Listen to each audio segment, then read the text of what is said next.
Kodaikanal Bryant பூங்காவில் 62வது மலர் கண்காட்சிக்கான அரங்குகள் அமைக்கும் பணி தீவிரமாக நடைபெற்று வருகிறது. இது தொடர்பான முழுமையான விவரங்களோடு எமது செய்தியாளர் ரவிச்சந்திரன் இணைந்திருக்கிறார்.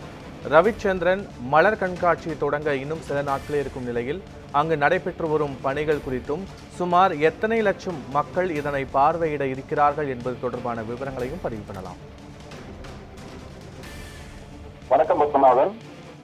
மலைகளின் இளவரசி என்று அழைக்கப்படும் கொடைக்கானலில் இந்த ஆண்டு, அதாவது 62வது மலர் கண்காட்சியானது மே 24ஆம் தேதி துவங்கி 9 நாட்கள் நடைபெற உள்ளது. இந்த 9 நாட்களில் கோடை விளைவானது பல்வேறு கலை நிகழ்ச்சிகள் மற்றும் மலர் கண்காட்சியுடன் நடைபெற உள்ளது. தற்பொழுது பிரையன்ட் பூங்காவில் சுமார் 756 மலர் படுக்கைகள் அமைக்கப்பட்டு சுமார் 26 வகை வண்ண மலர்களானது பூத்து குலுங்கி இருந்தது.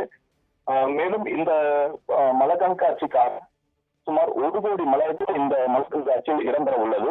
இது மட்டுமல்லாமல் தோட்டக்கலைத்துறை சார்பாக இந்த சுற்றுலா பயணிகள் அதிக அளவில் வருகை தர உள்ளதால் பூங்காவானது இரவு 7 மணி வரை திறந்து சுற்றுலா பயணிக்காக திறக்கப்படும் என்றும் தோட்டக்கலைத்துறை அறிவிக்கப்பட்டுள்ளது. மேலும் மாலை நேரங்களில் கொடைக்கானல் நட்சத்திர ஏரியில் சுமார் 7 மணி முதல் 9 மணி வரை லேசர் ஷோ, மின் விளக்கு அலங்கார இதுவும் நடைபெற உள்ளது. மேலும் வருகின்ற 24 தேதி இந்த மலர் கண்காட்சி அமைச்சர் பெருமக்கள் மற்றும் சட்டமன்ற உறுப்பினர்கள் திறந்து வைக்க உள்ளனர்.